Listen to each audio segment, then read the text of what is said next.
And the good news, that's what the gospel means. Gospel means good news. The good news is that it's available to us. In fact, it's already within us. Jesus told us this when he said, the kingdom of heaven, the kingdom of God, this beautiful domain exists inside of you already.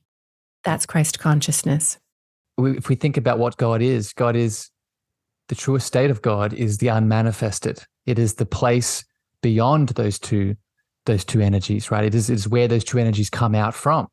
So if we are walking the line between those two states, again, that is another pathway back into that deepest frequency, because it's allowing the unmanifested to be seen through the dance. Welcome, beautiful beings, to season 2 of the Cosmic Love Antenna podcast with your host, Harrison Ma. This podcast sets the loving intention of creating the mystical space needed to pull back the layers restricting health, alignment, and love. Now let's walk you home to your cosmic spiritual heart space.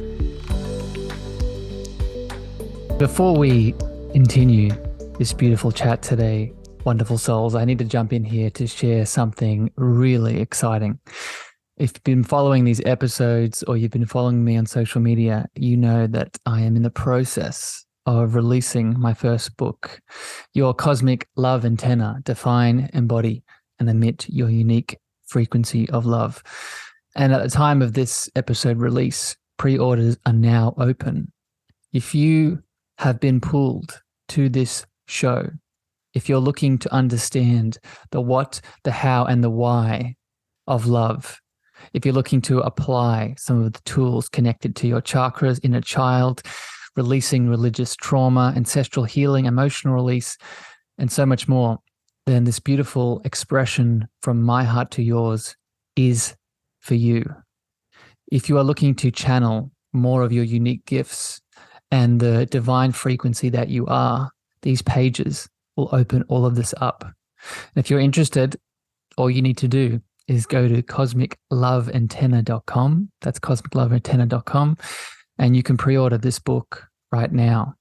If you pre-order, click on that link, put in your email, you're going to get access to some special gifts that I'm only offering to those who get in before I release it fully.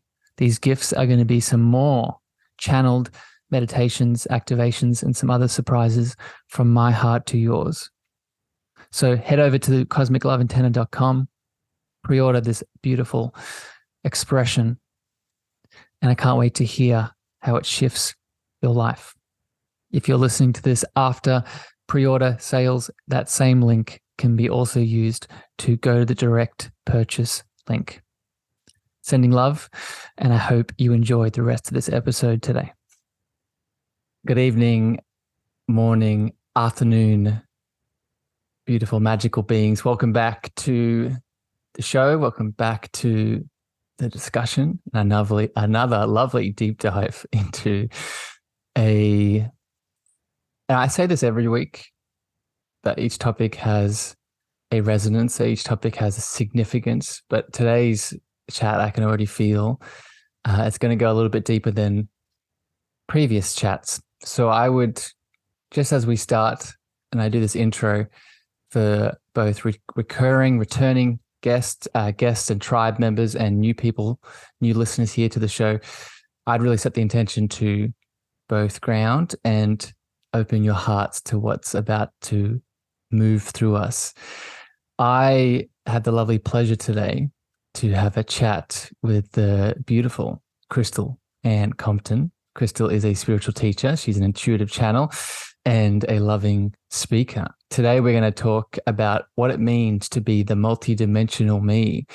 We're going to have a chat about Christ consciousness, our heart chakra portal, all these practices that we can use to open up to our multidimensional selves, the role of the chakras, why all of this matters, and so much more.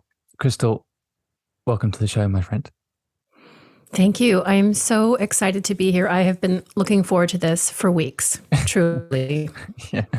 We were just having a chat before we started recording about how when we did our pre-chat of the show, like I do with guests, we opened up some portals already. And if you feel comfortable, my friend, I'd love to start with this. can you explain what happened after we had our chat?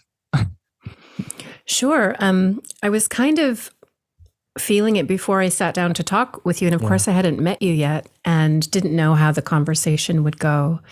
And got on the call with you, and just the frequency of the connection was really wonderful and really ripe. And we got into some spaces and conversations that I normally don't talk about, because I really don't meet a lot of people who want to talk about it or really have capacity to get into it.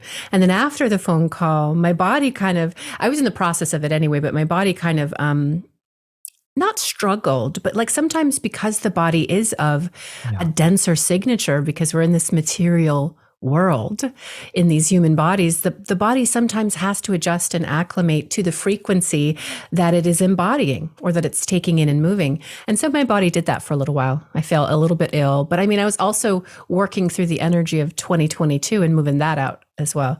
I find that my body in January or February sometimes does that, just to make some space for the new year coming in. Thank you for describing that. And I wanted you to expand on it, because I think for a lot of us, we don't understand what you just said. We don't. Mm-hmm. We've grown up in a collective that treats. Let's just put the spiritual side, this component aside for a second. We grew up in a society that treats the being that we are as a machine, right? As isolated components that need to be broken down and fixed in many ways. And so when we have a sort of holistic worldview where we see that everything is connected, the physical in this case to the spiritual, I think it can be new to people. So I think a place to begin this chat as we go into the multidimensional nature of our reality and our being, everything is linked, and sometimes the physical needs to catch up to the deep spiritual spaces we spend time in. Yes. And it's so loving to allow it to just give your body the space and the nutrients and the water and the rest, everything that it needs in order to serve you at the highest level. Often we regard our body as some kind of a pack animal that's just carrying us around the planet, but know that the body is our partner in the experience, and truly within the body are magical portals to other grids of consciousness and reality. We are magical beings in this body. The body itself is magical. And so we partner with it, we give it what it needs, and it will always, always, always give us what we need as well as a soul. Ooh.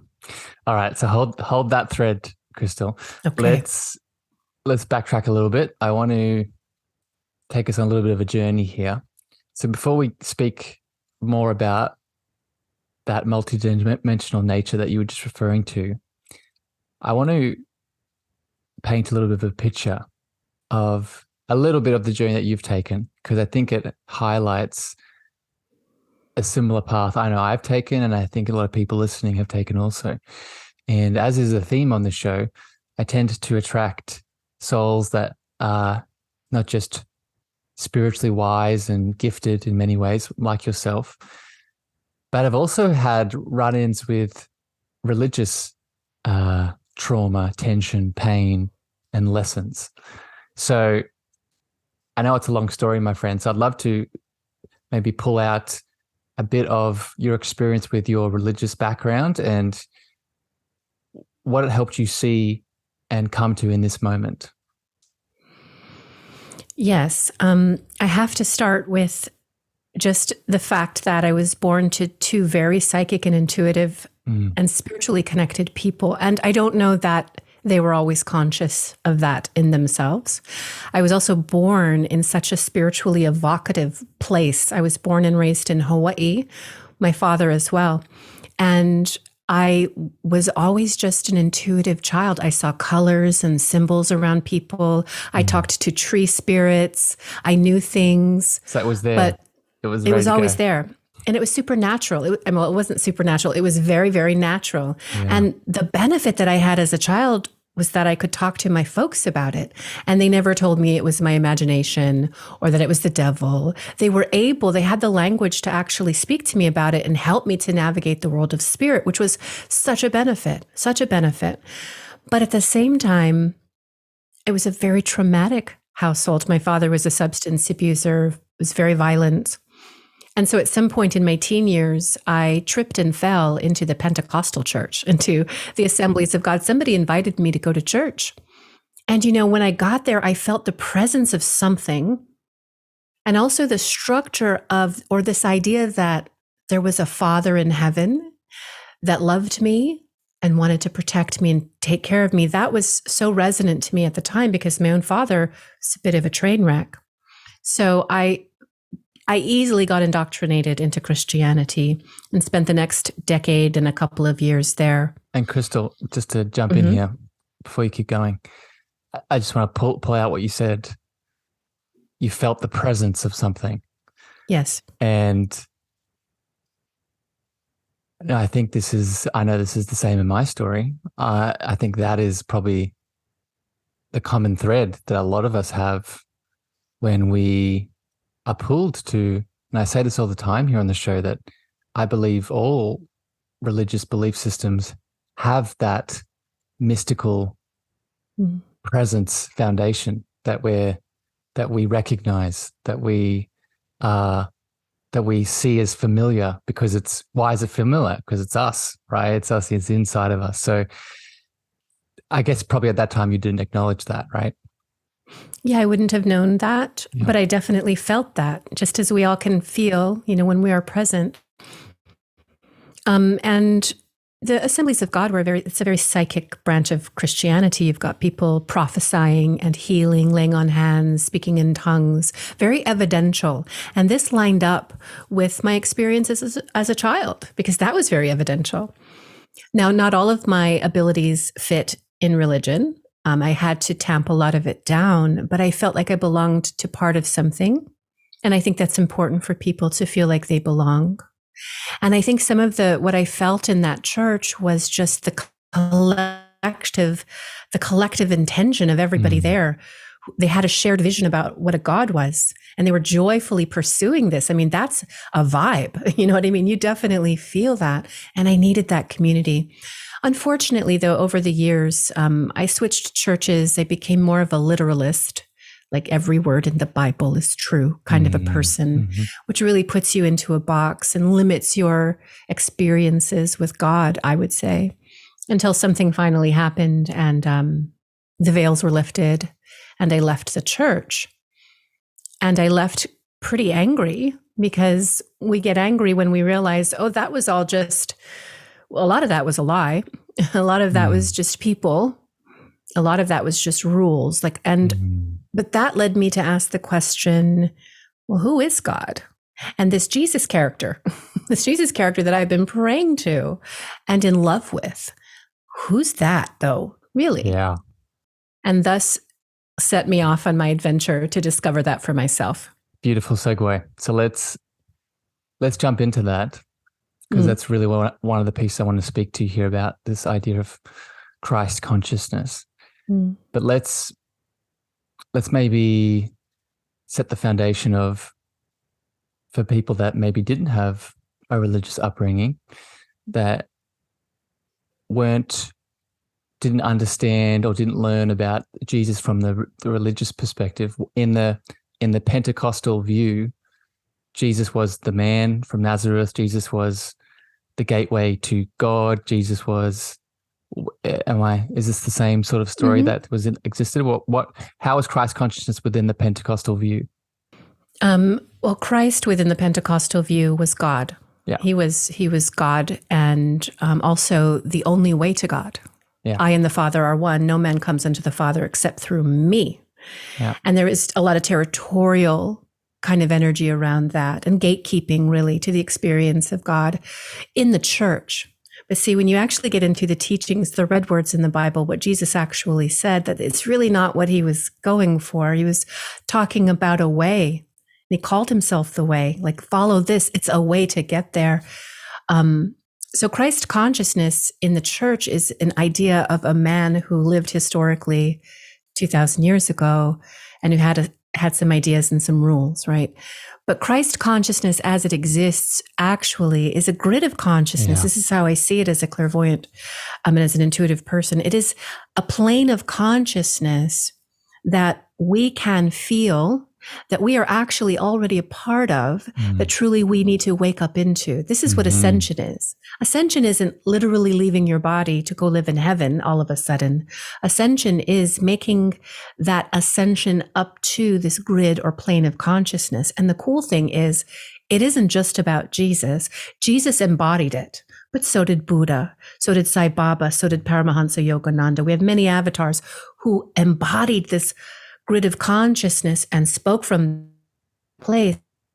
And the good news, which is that's what the gospel means. Gospel means good news. The good news is that it's available to us. In fact, it's already within us. Jesus told us this when he said, the kingdom of heaven, the kingdom of God, this beautiful domain exists inside of you. Yeah. Already. That's Christ consciousness. Such a beautiful description, my friend. So I totally resonate and relate to your overview of it, and I'll give another lens just for people. If that view of it, if it doesn't fit in your framework, let's throw another one out there. And so my perception of it, which is slightly different but still the same sort of understanding, is Christ consciousness is a subtle energy field that we have. Much like we have a mental subtle energy field, we have an emotional energy field, we have a physical. These are things that maybe most of us can actually start to relate to already. That same opening up, as Crystal beautifully just outlined, another subtle energy field is that Christ consciousness. And I think the sad thing here, Crystal, that I would love to get your thoughts on, I think of the man that was Jesus, right? And depending on who you speak to, his name changes in different tongues. But let's just say the soul that was Jesus, that activated his Christ consciousness, as you said, and talked about the heaven consciousness that's inside of us and Christ consciousness being the way. Do you ever feel guilt or shame or sorrow around the soul that was Jesus, right? And the amount of just, I don't know what I would call them, thought forms and projections and trauma that is projected onto him, right? As if he is, again, in the words of most Christian belief system, he is the savior, right? He is the thing that if I surrender myself to, he's going to take me to this place of salvation. Do you ever, feel sorrow for the soul that was Jesus? Yes. Because the weight of it. Correct.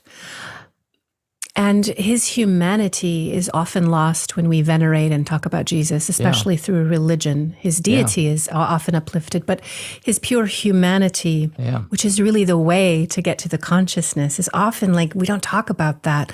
There's this beautiful part of his life. It's really on the eve of his crucifixion, and he's in the Garden of Gethsemane, and he brings 2 disciples with him because he doesn't want to be alone, because he knows what's coming tomorrow. And he's like, can you please just stay up with me? You don't have to do anything else. If you could just stay up with me. And of course, they fall asleep. And then we have Jesus reaching out to God in this prayer in which he says, if you could just take this cup from me. It's so heavy. I know what's coming. If you could just, please, if I don't have to do this, I would be so grateful. But then he ends this prayer with, but thy will be done. Right. He was ever in service to the highest vision of his own life. But it's the humanity kind of that cries out for, please, if you could just get me off the hook. And that, to me, that is just as much Christ consciousness, his human side, as this deity or this deification. I once had an experience with Jesus many, many years after I left the church. I was in meditation, and in my mind's eye, I saw him come to sit right before me in yogic pose and meditate with me. And it was an invitation that he was giving me to understand him in a different way than I had grown up understanding him. And he asked me, do you want to really know me? And I said, yes. And he took me through these series of visions, but ultimately what he was showing me was, I was just a man. I was a man who was able to reach a specific frequency in my human life and occupy that in a sustained way so that healing happened and freedom happened and knowledge happened. But I was just a man and you are just a woman. We are the same in this way. It was like a bridge to understanding, oh, I put so much on you as a God. I put so much on you and I made you responsible for all the things that I didn't want to deal with in my own life. That was such a poignant moment for me to meet him as the human that he was. You read my heart, Crystal. My next question was going to be for you to share that beautiful experience that you had with him, because it,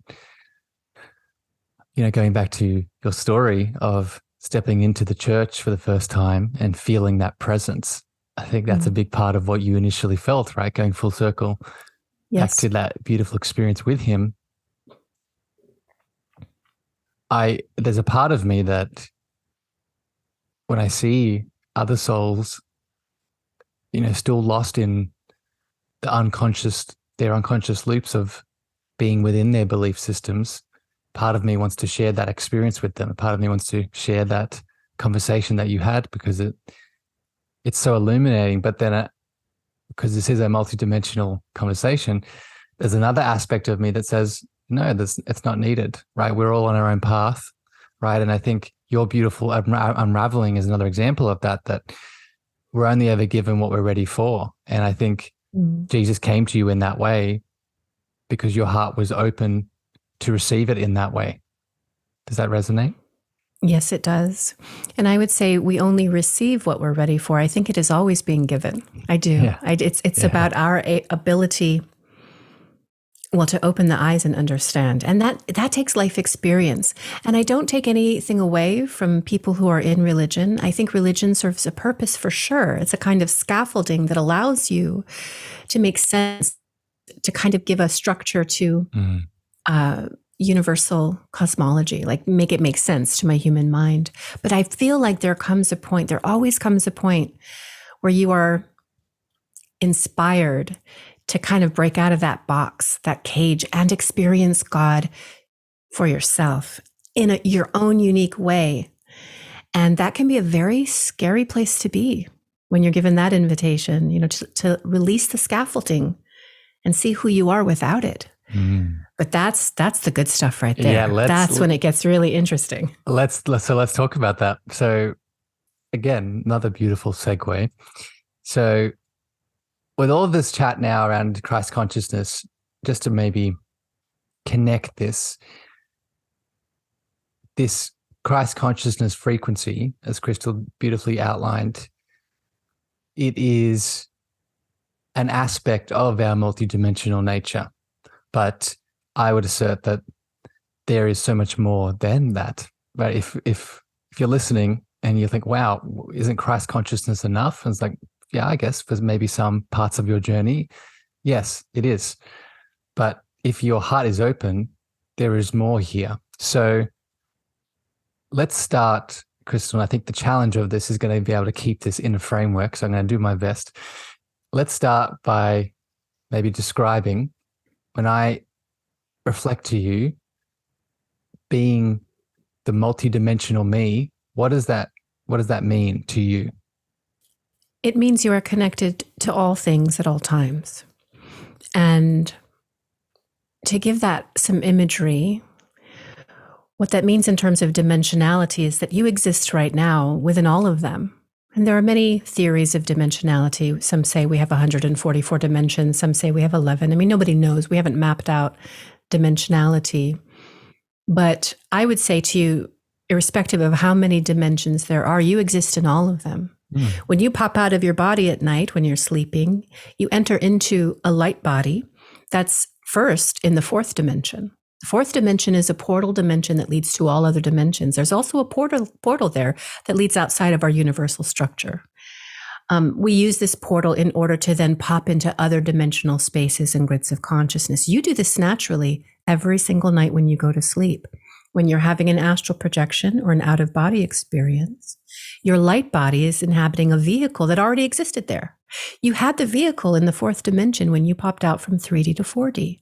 You also have a vehicle in 5D, which is where we would say Christ consciousness, unity consciousness originates. You have one in 6D, which is the dimension of sacred geometry. This is the dimension of templatry. Anything we have in the physical reality must first be created in the energetics in the sixth dimension. You're already there. And we can go on ad infinitum through the dimensions. But the point is, you don't have to do something special to get over there.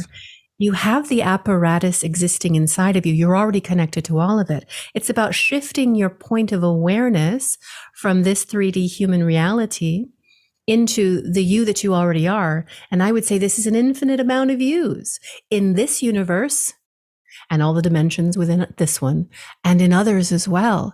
Because I think you also exist outside of universes, outside of architecture, outside of dimensionality. You exist. You exist in the uncreation. You exist within the void. And there's that space to explore as well. And you can only do that through you. Yeah. And here's the cool idea about this, Harrison, is all the vantage points from these other dimensional or universal spaces or unspaces, all of the knowledge and energy you can experience is accessible because it's already you. Yeah. You see? Yeah. It's already you. So well done, my friend, on breaking all of that down in such a beautiful, almost poem there. I want to pull out two things. Firstly, I'm happy that you brought in the space where we go as we transition into the dream world at night. And we'll talk about this at the end with giving some more practical tips, but just to highlight this one now in this moment, I find that that is one of the best ways to connect into this multidimensional nature is right before bed. Instead of getting lost in, and I try to do this nightly, instead of getting lost in all the thoughts and the things that are playing as we normally do before bed, what I'm going to do tomorrow, what I did today, dropping into the body, and we'll come back to that, but dropping into the body and just being curious, just the curiosity of your multidimensional nature is the segue and the boat of consciousness into that reality that you were speaking about. And then the other element here is, and I'm going to highlight this as we continue this chat, is, as Crystal is saying, this is all here in the now, right? So it's so easy for us, because even you said it before, my friend, getting to a higher consciousness. And I would say it's not higher, it's deeper. Let's Mm-hmm. deeper. It's in, right? And let's talk about that next, but in specifically through where? Through the heart, right? Through the heart portal. So let's talk about that, my friend. What is the significance of the heart in relation to our multidimensional nature? It's a wormhole. I mean, there's a reason you see statues in antiquity in the prayer mudra touching the heart, because the idea is that your consciousness flows where your touch goes. And so you touch your heart and you begin to activate this literal portal that if you go inward with your attention, it's like a doorway that you can step through to different kinds of experiences. And there's also, I would say in my experience, there's also many types of beings that are calibrated to the frequency of this specific portal. And that's not our only portal in our body, by the way. There are others. But this to me is the most significant one, because this is the portal through which you can interplay and have experiences with masters, this Christ consciousness that we're speaking about, angelic energies. Angels, yeah. Yes, angels, most definitely, light beings, but also those are such linear ideas, and I think a lot of this is anthropomorphizing on our part, like what an angel is. An angel is a frequency, and it is a refining frequency. What I mean by that is when we immerse ourselves in these frequencies that we get to through the heart, we can get to these through the heart. We ultimately change our lived experience here because of the nature and the calibration of their frequency. But the key is the heart. And the language of the heart is love. In our human experience, the closest we'll ever get to understanding the frequency, energy, feeling of God is to experience unconditional love. This opens up all the portals. It makes all of the connections. This happens right here in a place in our body. But again, we have a portal in our belly area. We call this the gut, listening to our gut. We have a portal here in the crown as well. If you want to get into interdimensional beings and things of that nature, this is all connected.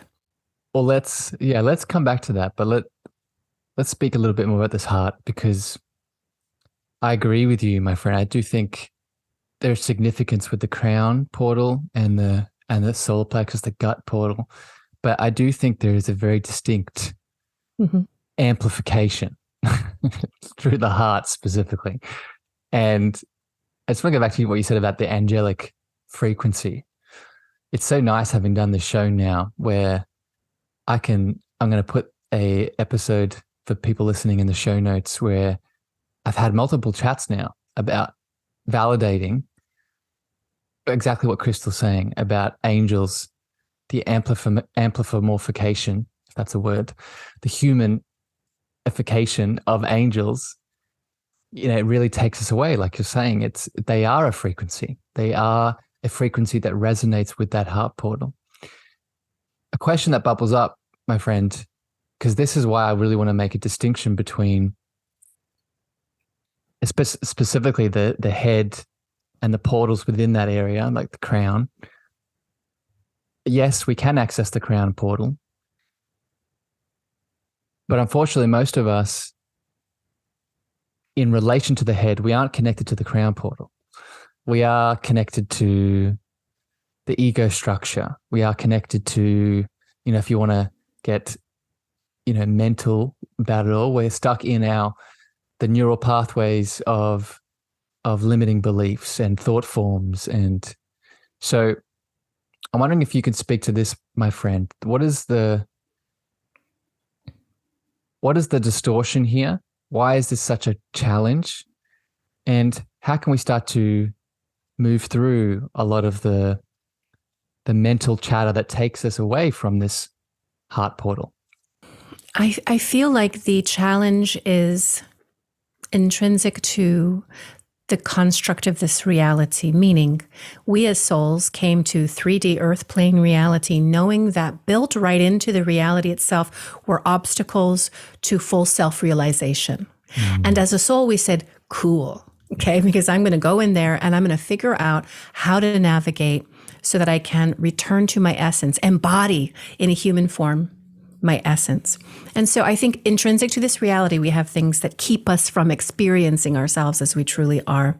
I think in this reality, in our culture, we have just messages of limitation from the time that we were born, what we can achieve, who we are. And so we have belief systems and patterns that have been in place since we were children and before that. Okay, epigenetically, we have beliefs that we're not even conscious to. So there's all these limitations that just come with being alive as a human being. And the challenge is to release these, and the only way to do it is to go within. Truly, the only way to do it is to go within, to understand yourself as you truly are. Nobody can tell you who you are.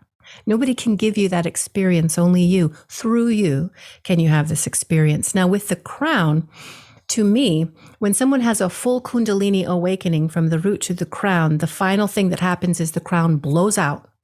And we have this highway of light, chakras 8 through 12 and beyond, that connects us cosmically, cosmically to the all that is. And we have access at that point to the kind of knowledge that would make your normal muggle person afraid. Would you classify this as the difference between the lower mind and the higher mind? Would you throw this in here, or is that something else?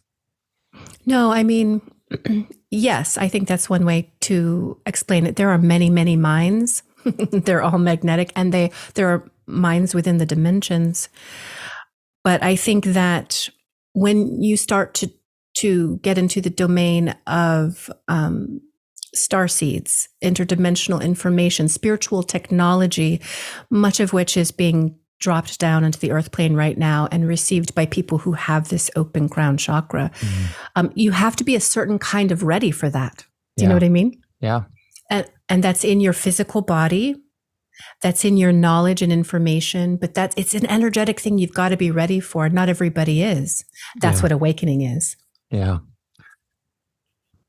So many little tangents we could go off here, my friend, but let's speak for a second about the starseed component that you just planted here, because I think I've done again another few episodes on this, and I'll put them in the show notes on our celestial galactic, and because we're so present here, I don't want to say history, because it's not history, because it's very much here in the now inside of us, within that deeper layer of frequency that we're talking about. And why I think this is relevant to this chat in regards to our multidimensional nature is, let's use an example of, and this is a very real one in my dimensional nature, is there is still trauma from my starseed, let's just say past, and my starseed interactions during events in the Orion Wars, etc. And why this is relevant to me in the now and all of the listeners is, as we start to deepen that journey into self and thus connect to these different dimensions of ourself, we open up access to those trauma points. And I'll give the example, and this is what I want to get your perspective on. Just like a limiting traumatic event in my childhood impacts my ability to share my light in the world, just like you mentioned epigenetics and down the ancestral line, just like my dad, who might have been in a war, and the limiting beliefs and trauma around that are inside of me and they impact my light. These same starseed events that have had traumatic instances that are still open will impact how I start to spread my light. So, one, what are your perspectives on this, my friend? And two, how can we, as this multidimensional being, really start to move through these components, move through these aspects of self that I want to say awaken to be seen when we go deeper into ourselves? Yes, I understand what you're talking about. And I absolutely believe that when we say awaken, we're talking about shift the frequency. Yeah, when you shift the frequency, you become optimized to different grids of consciousness, which contain information and light beings and all of the rest. And when you become awakened to these, you will become conscious to trauma that you have experienced in this life and in others and in other celestial experiences. I believe this. I believe as a soul, you are not traumatized. The soul is not traumatized. It's the lives that have been lived that received the trauma. But from a soul level, which is the meta level, all of this is useful. And so when we become conscious to the trauma, it's always energetic information that we can utilize in the now moment.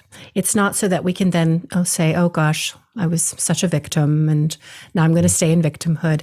To become conscious to the trauma, and especially starseed trauma, means that you now have additional energetic information that you can use in the now moment, and you can use it for your present reality and for them. There is no time outside of this dimension, you see. And so just as we become conscious to the trauma of our ancestors and can do work right now to free them from 300 years ago, I believe we can do this through the line. We can also do this to our galactic brothers and sisters once we become conscious to it. The trick is that trauma is sticky energetically, and you can get stuck in trauma and you can never leave trauma. But the enlightened person recognizes the trauma and is inspired to heal it. You're only becoming conscious to it because the healing is also available in that moment. And once you heal yourself in this way, all that you are connected to receives this as a reverberating healing throughout the complex of all that we are. Yeah. This is what I believe. Yeah. I think it's spot on, my friend. That resonates so deeply. And I just want to, I'm really enjoying this conversation, my friend. Me too. Me too. I can't imagine having this chat with many people. So I'm really grateful for you. Again, I want to pull out a piece. What you said, like healing, we do the healing for them. Mhm. And this was such a shift for me. This was a domino falling over moment. I think I shared with you in our past chat, and I've shared many times on the show, and I'll say it once again. In my current journey, I'm in a sacred mystery school where I'm learning about all of these things and getting downloads and really going deeper into myself. And part of my mystery school has been learning to open up to not just more of my multidimensional self, but specifically my higher self, one of my higher selves that is a part of my multidimensional nature that I have a contract with. But the piece here that I want to share with you is, again, going back to, this was my old programming, the linear nature.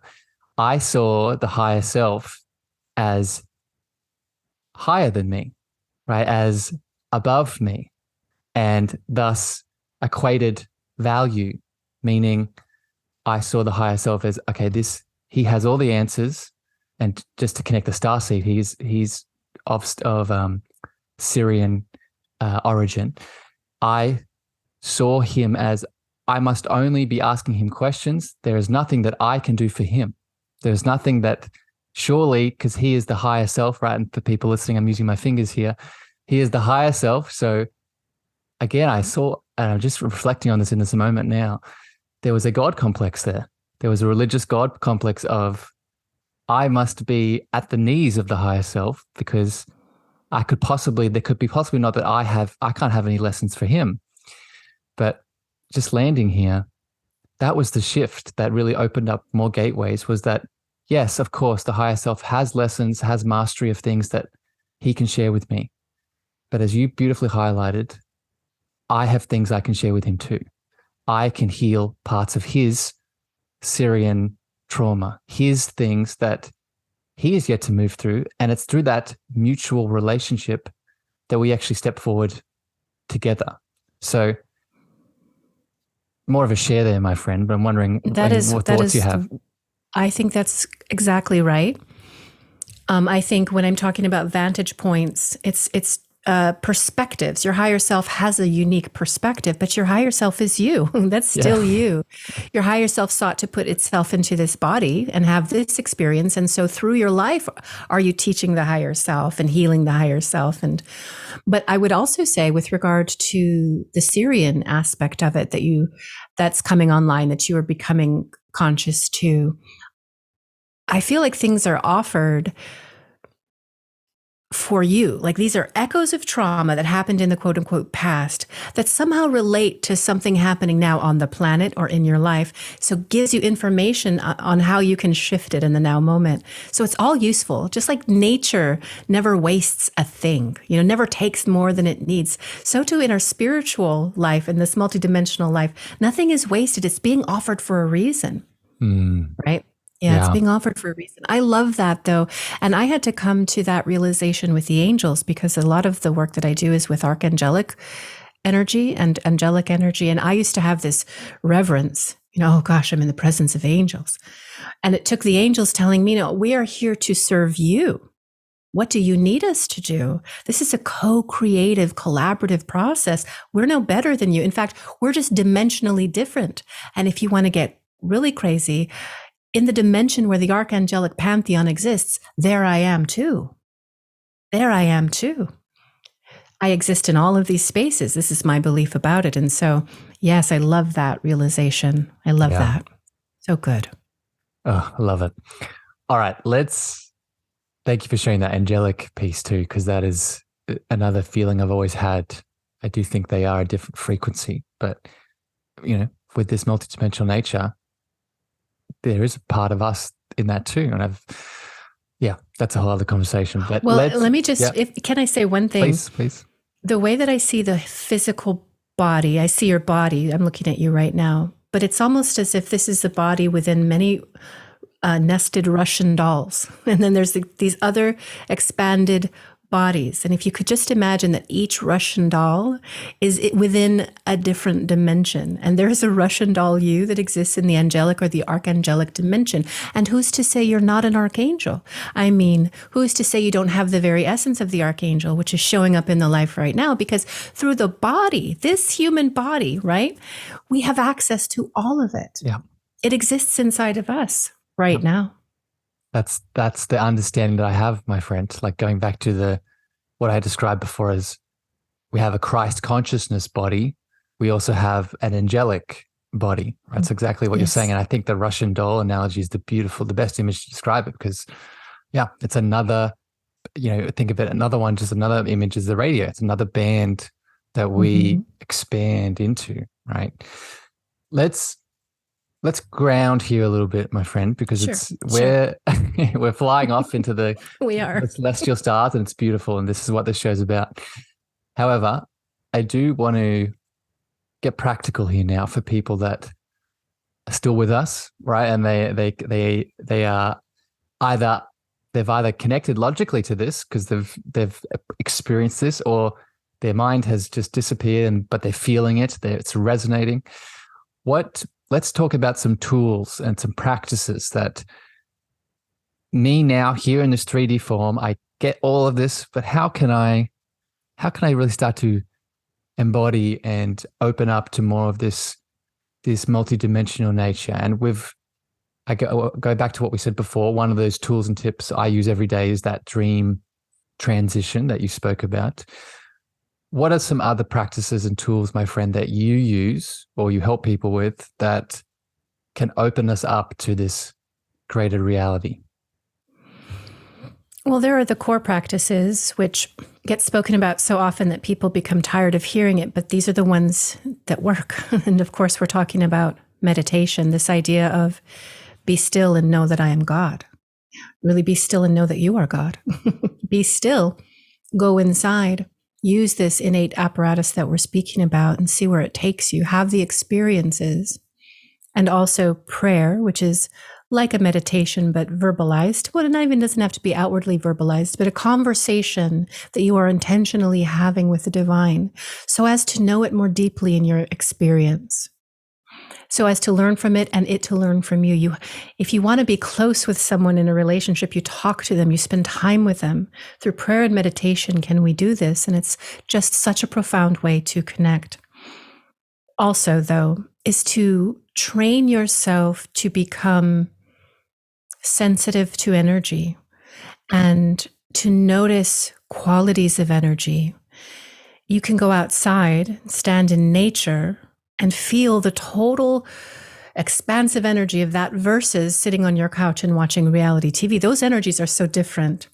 So to become sensitive to the quality of this energy and then to willfully and intentionally put yourself into high vibrational energy. What is high vibrational energy? Well, this is the energy that makes you feel good. It always feels good when you're high vibe. This is the energy that makes you feel joy, contentment, that peace that surpasses all understanding, happy. And we all have things in our life that can make us happy. My Great Dane makes me so happy. And I roll around on the floor with my Great Dane and I feel real joy and heart activation from this. Gardening, putting my hands into the earth, saying thank you, harvesting, cooking.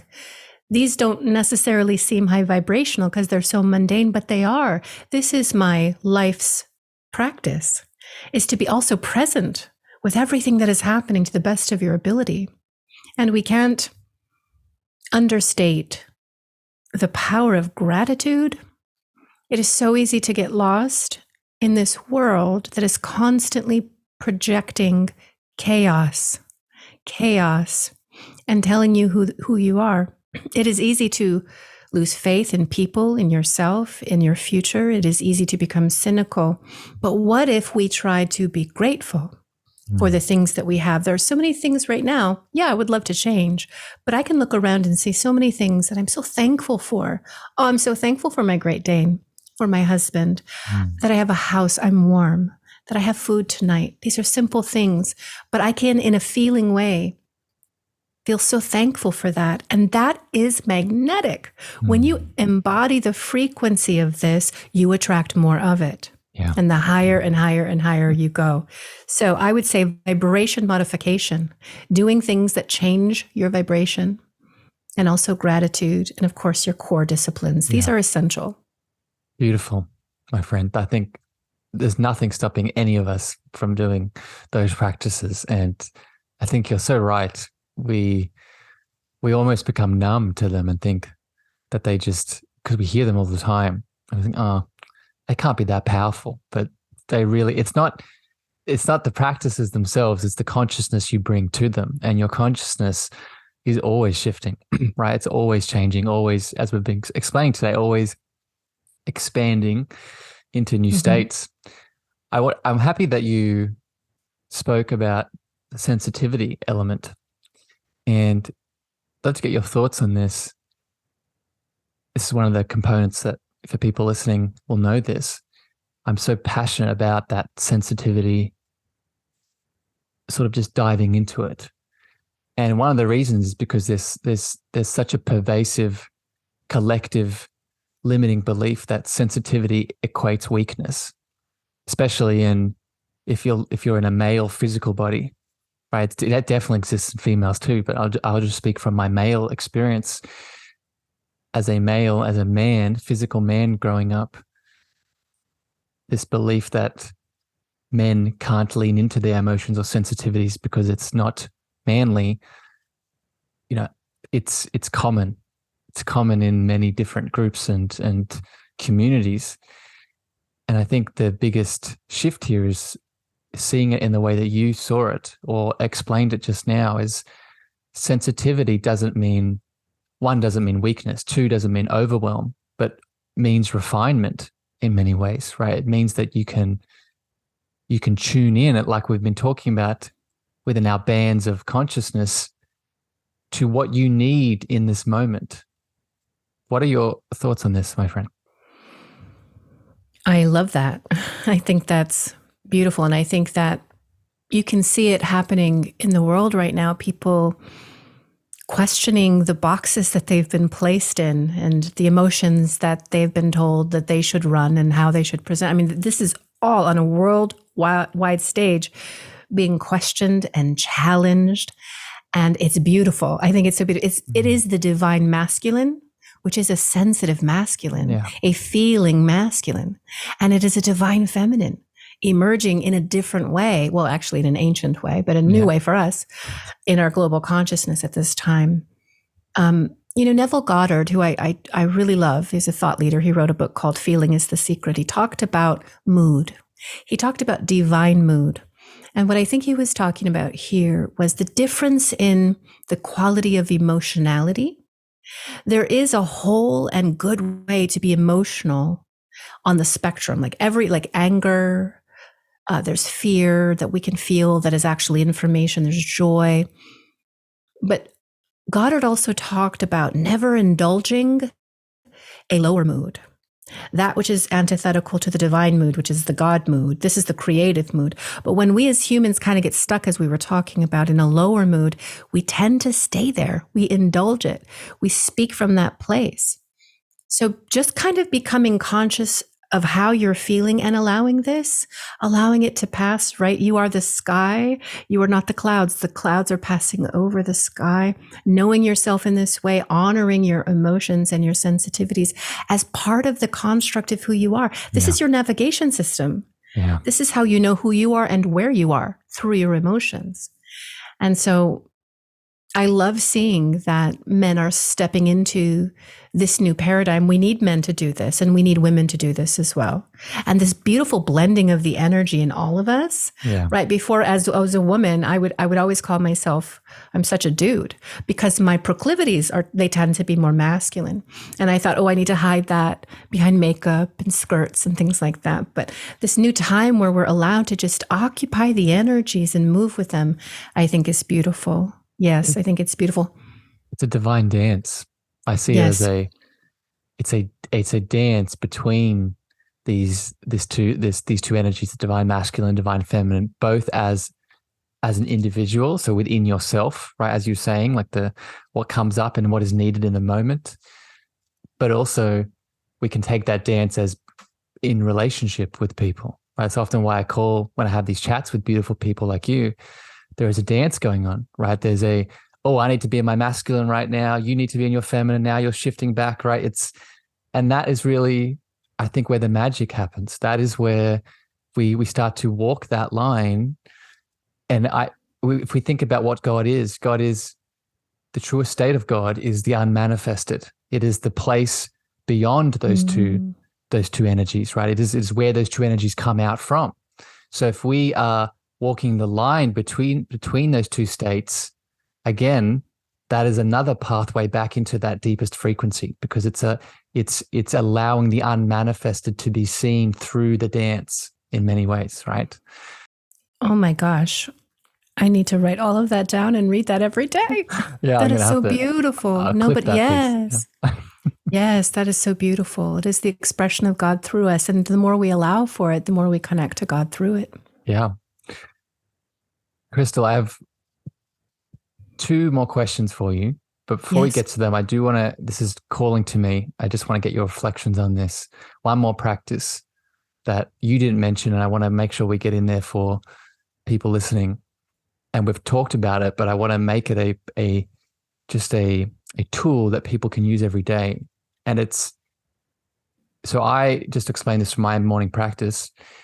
In my morning meditation, where most of these tools are implemented, I do a chakra cleanse or a chakra attunement, and I will mindfully bring my attention to each energy center, and I'll do a couple things, but just to make it simple for people listening, it's starting off with this, right? It's tuning, and like you described earlier, there are more than the main 7, but I think starting with the main 7 can be easy for a lot of people, and it's simply just bringing your awareness to each of them and feeling them in the body and seeing what is needed, right? Is there something that needs to be released, right? Is there a cord that needs to be cut? Is there an expansion needed? What are your thoughts on this practice for this connecting into this multidimensional nature? I think this is beautiful, and I think it's wonderful as a practice. I think you can also touch in these areas, just as we talked about the prayer mudra and touching. You can touch them to bring your consciousness to these. And if your intention is to bring these things into balance, to activate these things, and you go into the practice with that intention, then that is what will happen. I think this is energetic hygiene. I think it is very wise to do. Just clean it up every morning, clean it up in the evening, because during your day, we're absorbing, we're energetic beings. Clear it up, get it out, whatever doesn't serve you, I think makes sense, very much so. And I would say to you, if I may, please, crazy crystal, each chakra is a portal to specific grids of consciousness, constellations, civilizations of being, each chakra. And so as you work with them, open them, strengthen them, you are more likely to have these multidimensional experiences that we have been talking about through working with your chakras. Some people just associate this with the body, with health, with wellness, and it's that, but it is so much more than that. Yeah. They're portals, right? All of them are portals. And thank you for that reminder, because it's true. And I always want to I fall into this trap too. I want to be mindful of the hierarchy, right? And I see myself giving all my love and attention to the heart, but then often, I'll say, let's not worry about the sacral, or let's not worry about the third eye today. But you're right? They have their own unique significance and highway to understanding. So yeah, it's a big one. So yes, Crystal, I want to go back to something you said before, and this is maybe where I want to finish this chat today. And it's with all this conversation around being this multidimensional being, why is it so important right now? Right? If anyone has been paying attention, we're going through quite a shift collectively in consciousness in more ways than one. And I'll leave it there because I could add more to it, but I'm wondering what your view is. Why is this conversation, why is this awakening to this being that we are so important at this point in our evolution? Because it is the difference between creating reactively and creating intentionally. And so when we don't know who we are and we don't associate ourselves with our divinity, we buy into the Maya and the illusion of this reality, and we create based on what is projected to us, as opposed to creating from intentionality within us. And so my work used to focus a lot on the intuitive arts and evidences, but it has become more about self-concept. Know who you are. Jesus said it when he said, "You are all gods." And if you knew yourself to be the God that you are, how would you create your life to be? How would you create this world to be? And only when we come into this experience in our lives from an empowered position, I am that I am, will we start to create what we came here to create as souls. I feel like we all incarnated right now for a reason, because the shift is upon us in consciousness. And we've got a lot of things going on in the world, as you alluded to, that we need to be here for. But it starts with knowing who it is that you are as this multidimensional, spiritual, connected person, and this being that is loved. Not only are you loved by your infinity of selves, right? You are loved by the God that created you. Intelligently did your God create you. Lovingly did your God dream you into being. And here you are. You're loved, and you're also powerful. Yeah. That's why we have to have these types of conversations, so people know themselves in this way. Yeah. So beautiful, my friend. What a lovely way to wrap up this chat. And I'll just say that I'm happy. I'm in your mind, or specifically I'm in your heart today, my friend, because I was hoping that you would add on at the end of that beautiful expression, the power piece, because I think this is another collective limiting belief, that this love that we've been referring to today, that been equating to God in our presence, is that the love is just the softness, is just the feminine, is just the feeling and the being. And it is all of that. And it is also the masculine power. It is the masculine shifting and changing and alchemizing into the new. So I think we need to move through that. We need to move beyond the old paradigm of just one thing. It's the all, right? As you beautifully highlighted. Crystal, I've really enjoyed your energy today, and I've really enjoyed your powerful soul. I just love you. I just adore you. I do. You and what you're doing. I've been listening to your podcast, what you are doing and what you are offering. I mean, this is what we need right now, most of all, for us to come together and agree. This is so powerful. You know, Jesus talked about, if you and I agree on one thing on this earth, good, bad, or indifferent, our Father in heaven is compelled to do it. And so imagine your community of listeners just agreeing on this new world that we are creating and agreeing on the love that we are feeling. Oh, we amplify it. Yeah. So thank you for doing the work that you do. And thank you so much for having me on your podcast, truly. It's a pleasure, Crystal. I don't think it was ever a question. This was very fated, this discussion. Yes. If the soul's coming back to the 3D, if all the beautiful, speaking of the tribe that you're just referring to, if any of the listeners have been magnetized to you as I have today, and they want to reach out, they want to learn more, they want to work with you, where do you want to direct them? Do you have a website? I know you said you work with people. What does that look like? I do. I have a website. It's just my name, crystalannecompton.com. Don't forget the E in Anne. I also have a YouTube with, I think, almost 900 videos on things of the spirit, and it's all free. You can go and check it out. And yeah, I'm just look up my name and you'll find me. And as always, wonderful tribe. If you click the details of the show in your player that you're on, you'll see the link and you can go directly to Crystal's website. My friend, I feel like this question's a little bit redundant at this point, but I do want to ask it anyway, just to be succinct and to maybe land and put a loving full stop to this chat today. This is the Cosmic Love Antenna. And as I alluded to at the start, similar to your journey, I grew up in a religious environment, and I became very disillusioned with learning that my higher power was a man on a cloud judging me. So I became atheist, stepped back, but then was able to come back into my divinity by equating love as that higher power. And that really resonated and expanded. So a question for you, my friend, is in your reality, how do you define that love word? I believe God is love.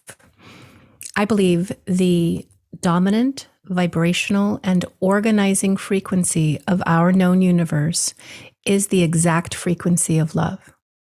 This is how we are all organized. We all recognize this in one another. Jesus said, "You will know them by their fruit." He's talking about love.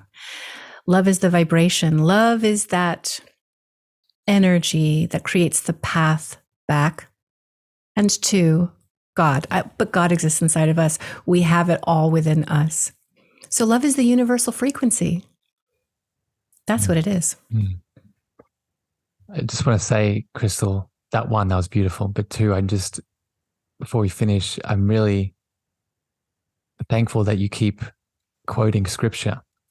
And that's been a recent shift for me. I've been falling in love again with these beautiful scripture verses because they haven't changed, but my consciousness has shifted.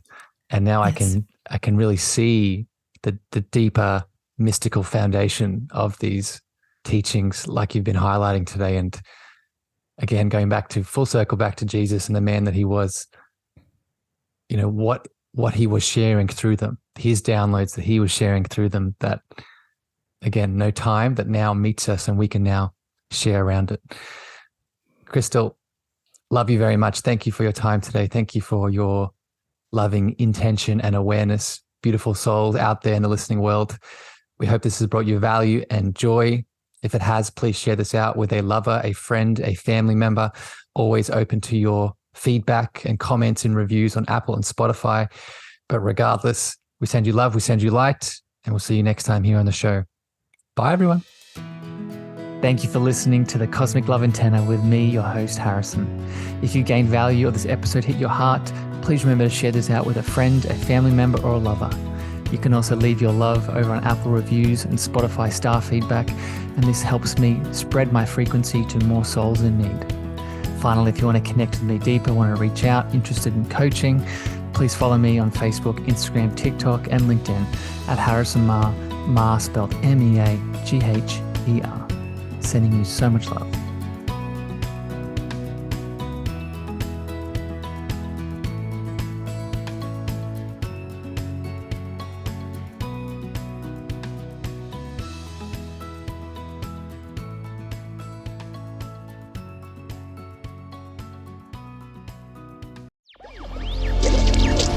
Electricast.